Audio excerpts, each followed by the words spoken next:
edad de 36 años.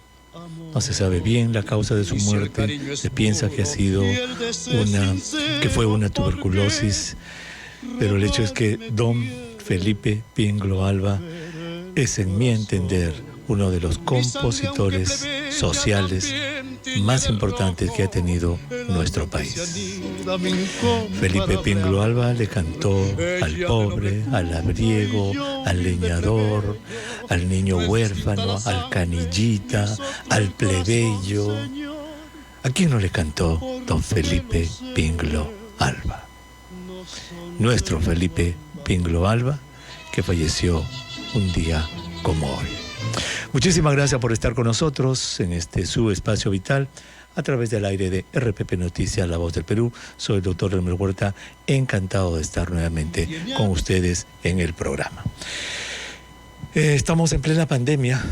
Ya usted escuchó las noticias en los titulares de RPP Noticias de que los CDC aquí en Estados Unidos acaban hace un par de horas, una hora, de sorprender a tirios y troyanos, a propios y extraños, como se dice, con su última disposición, que va a traer un montón de preguntas. La disposición es la siguiente: ¿usted ya está totalmente vacunado? ¿Ya recibió sus 2 dosis de Pfizer o de Moderna o su única dosis de Johnson & Johnson? Pues entonces, si usted está completamente vacunado o vacunada, ya no usa mascarilla. Se acabaron las mascarillas. Afuera, al aire libre, no mascarillas, y si está dentro, tampoco. La gente dice, ¿pero qué? Pero siempre en el detalle está el demonio, porque dicen, excepto en, si está en un ómnibus, en un transporte público, si está en el aeropuerto, si está en un avión, si entra a una tienda que está muy concurrida, o sea, hay una serie de excepciones, o sea que tampoco es como que ya se acabaron las mascarillas. Pero es importante, por lo menos en la calle ya no va a necesitarse mascarillas. Pero aquí hay un problema. Si usted entra, y hablan de lugares cerrados, hablan de restaurantes. Usted entra a un lugar en el cual hay 6, 7 personas, cerrado. Usted está vacunado o vacunada, entra a ese lugar, muy bien, y las otras 5 que están allí no están vacunadas. Y no hay manera de saber quién está vacunado o quién no, tampoco con mascarillas. ¿Qué peligro hay? ¿Hay peligro para la persona vacunada que está entrando sin mascarilla, o hay peligro para los otros también que no se han vacunado y que un vacunado le pueda llevar un virus? Hay todavía algunas preguntas al respecto. Pero hoy día nos vamos a ocupar de las pruebas, la importancia de las pruebas que detectan al virus en el organismo de una persona. El doctor Óscar Escalante Maldonado, él es doctor PhD, director ejecutivo de enfermedades transmisibles del Instituto Nacional de Salud, está con nosotros en el programa y él nos va a ayudar a navegar esto de las pruebas. Doctor Escalante, qué gusto de saludarlo. Muy buenas tardes. Doctor Huerta, ¿qué tal? ¿Cómo está? Un gusto también. El gusto es mío. Muchísimas gracias más bien a usted, como le digo a todos los invitados, por dedicar su tiempo, su sabiduría para todos los oyentes de RPP Noticias. A ver, las pruebas entonces, para ir de frente, antes de tomar nuestra primera pausa, las pruebas que detectan el virus en las secreciones respiratorias de una persona son la prueba PCR y la prueba de antígenos, ¿no es cierto? ¿Cuál es la diferencia fundamental entre estos dos tipos de prueba, PCR y antígeno, doctor Escalante? Bueno, muchas gracias por la pregunta y por el espacio. La principal diferencia es que las pruebas moleculares detectan el material genético, ¿no? El ARN del virus SARS-CoV-2. Y las pruebas de antígeno, exacto. Y las pruebas de antígeno detectan una proteína que generalmente está enfocada a la proteína de la espiga, que es una expresión del virus. Muy bien. Entonces la PCR es una prueba molecular porque lo que detecta es una secuencia del ARN del virus, o sea, el material genético. Mientras que la prueba de antígeno, por decirlo entre comillas, la cáscara, la proteína del virus, no el material genético, sino otro. Pero también nos dice si el virus está presente o no. Y le voy a hacer la pregunta, doctor, como hace la gente, Esto es lo que me preguntan. Me dicen, doctor, y si eso es así, ¿cuál es mejor? A ver, doctor, ¿cuál es mejor? Así me preguntan. Sí, me imagino. Yo creo que depende mucho de las circunstancias, ¿no? Si nos referimos solamente al el aspecto laboratorial, obviamente podríamos decir que una prueba molecular, la PCR, sí tiene mayor sensibilidad, mayor especificidad. Sin embargo, hay que tomarlo en el contexto global, todas las características que puedan haber, la disponibilidad de las pruebas, la localidad donde yo me encuentro, ¿no? Y en ese momento una prueba de antígeno que también tiene valores de sensibilidad y especificidad buenos es la mejor opción, ¿no? Entonces yo creo que las dos pruebas nos van a poder ayudar a discernir si un paciente está contagiado o no. Correcto. Usted ha dado en el clavo, doctor Escalante, porque nuestros oyentes ya saben que las pruebas son un elemento más del diagnóstico. Lo que hace el facultativo es preguntar síntomas, examinar al paciente, y allí está el diagnóstico, y solo para confirmar o denegar, entonces usa las pruebas. Y ahora que regresemos de la pausa, vamos a ir un poquito más en detalle acerca de estas pruebas. Regresamos después de la pausa. Amar no es un delito. Pandemia. Si usted recién se une a nuestra transmisión, estamos conversando con el doctor PhD Óscar Escalante Maldonado, director ejecutivo de enfermedades transmisibles del Instituto Nacional de Salud, acerca de las pruebas que detectan al virus en una persona. Ya nos ha dicho que son dos: la prueba PCR o molecular y la prueba de antígeno. Son diferentes porque la PCR molecular lo que encuentra, señora, en la secreción, en la nariz, en el hisopado, son pedazos genéticos, pedazos de la estructura genética del virus. Mientras que la prueba de antígeno detecta una proteína, es decir, parte de la cascarita del virus, digámoslo de esa manera sencilla. Muy bien, cuando le pregunté, ¿y son diferentes? ¿Cuál es mejor? Dice, las dos son buenas, depende en qué contexto se usan, lo que nos llevó a ese precepto básico en medicina, señora, es de que las pruebas, cualquier prueba que sea, cualquiera, radiografía, resonancia magnética, prueba PCR, radiografía de pulmón, examen de orina, examen de sangre, cualquier prueba en medicina siempre debe interpretarse en el contexto de la persona.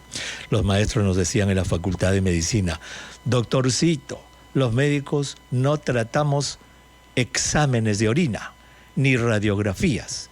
Los médicos tratamos personas. Y eso es lo que nos decía el doctor Escalante. Hay que ver al paciente en su totalidad y así se interpretan las pruebas. Doctor Escalante, por ejemplo, nos preguntaban ayer, una oyente nos preguntaba muy obviamente molesta, decía, mi hijita está en Estados Unidos, ya van varios días que está allí, porque la prueba PCR, después de haber superado su enfermedad, ya está perfecta, pero le sigue saliendo positiva. Y yo recordé dentro mío, doctor Escalante, que ese es el caso de Paulo Dybala, del futbolista de la Juventus, de Cristiano Ronaldo y de muchas personas más a quienes les sale persistentemente la prueba PCR positiva después que ya pasaron la enfermedad. ¿Qué significa eso? Bueno, recordemos que la prueba molecular detecta el material genético, ¿no? Y el material genético puede persistir un tiempo más luego de haber ya pasado la enfermedad, ¿no? Entonces, tal vez en ese momento están tomando la muestra y todavía tiene rastros de material genético en sus fosas nasales o en su garganta, y eso va a poder ser detectado en la prueba. Así todavía ya el virus haya dejado de existir. O sea que lo que usted nos está diciendo es que son restos virales. ¿Y cómo es posible entonces que un resto viral, entre comillas, una basurita, pueda dar una prueba PCR positiva? ¿Cuál es la explicación? Bueno, porque el gen objetivo es bastante pequeñito. Entonces, es muy posible que estos rastros, estos restos, como usted le dice, estas basuritas, puedan justo contener la sección que utilizamos en laboratorio para poder detectarlo, ¿no? Y es así es que como nosotros podemos tener este resultado positivo. Entiendo. Entonces, quizás yendo un paso atrás, cuando una persona tiene el virus de verdad y ustedes toman el hisopado, allí puede estar el virus completo, como puede estar una parte del virus, y la prueba esa precisamente se llama de amplificación. ¿Por qué se llama de amplificación? ¿En qué consiste eso, el fundamento? Bueno, se llama amplificación porque precisamente amplifica el material genético, ¿no? Realiza copias. Es, digamos, tengo a la mamá aquí y comienza a tener todos sus hijos, sus nietos, y esa progenie es lo que nosotros llamamos productos de amplificación. Entonces, al tener varias copias, varios hijos, es recién cuando en laboratorio puede ser detectado.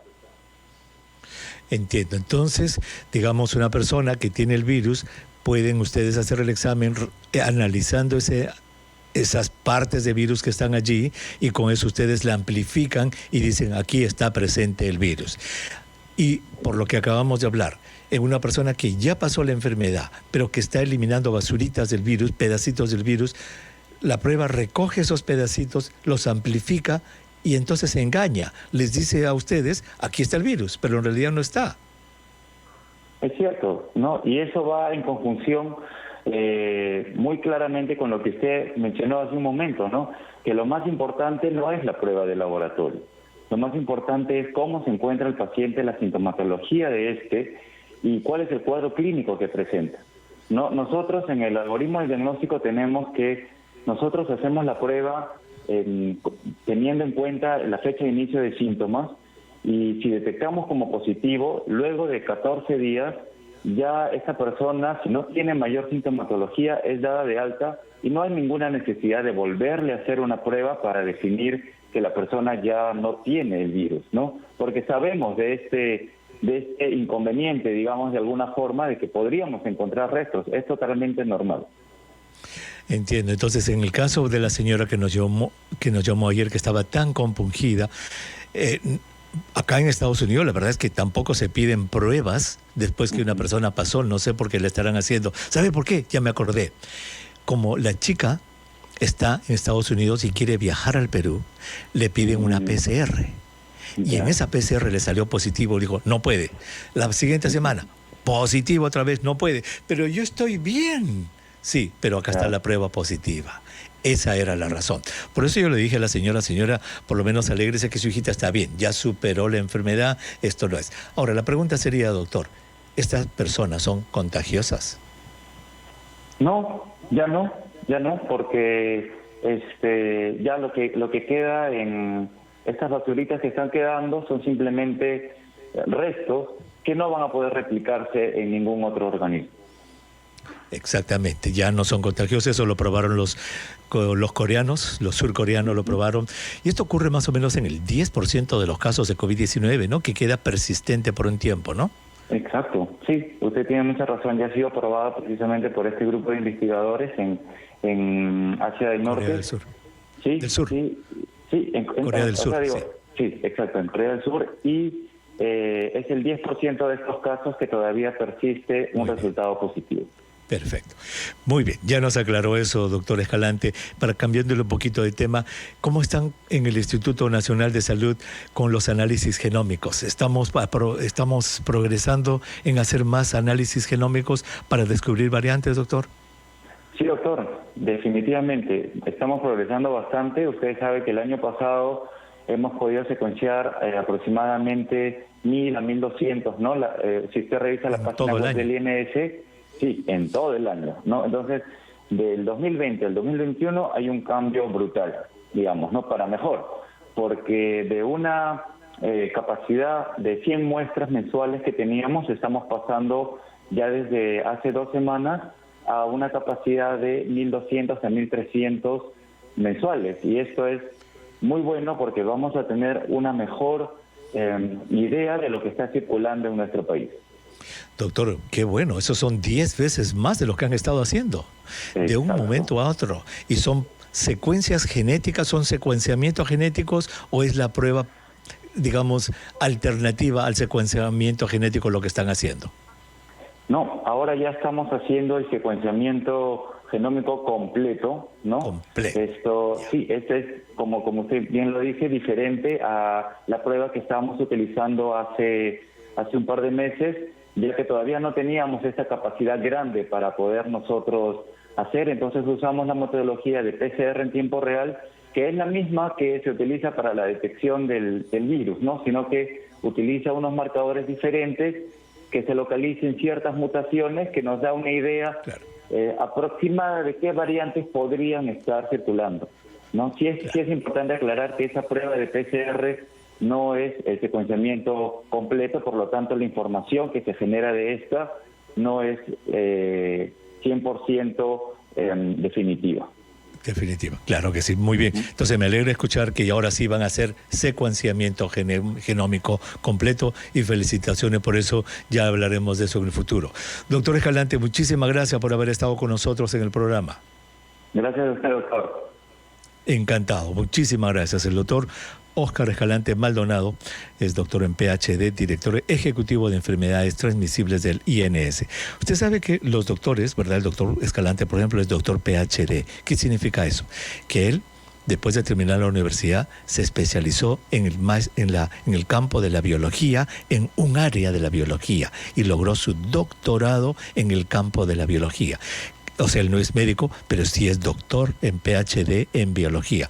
Es como el caso del asesor de la señora Keiko Fujimori, el señor Bustamante, Ernesto Bustamante. Él no es médico, él es un PhD, igual que el doctor Escalante, en el área de la biología. Siempre es bueno aclarar. Regresamos.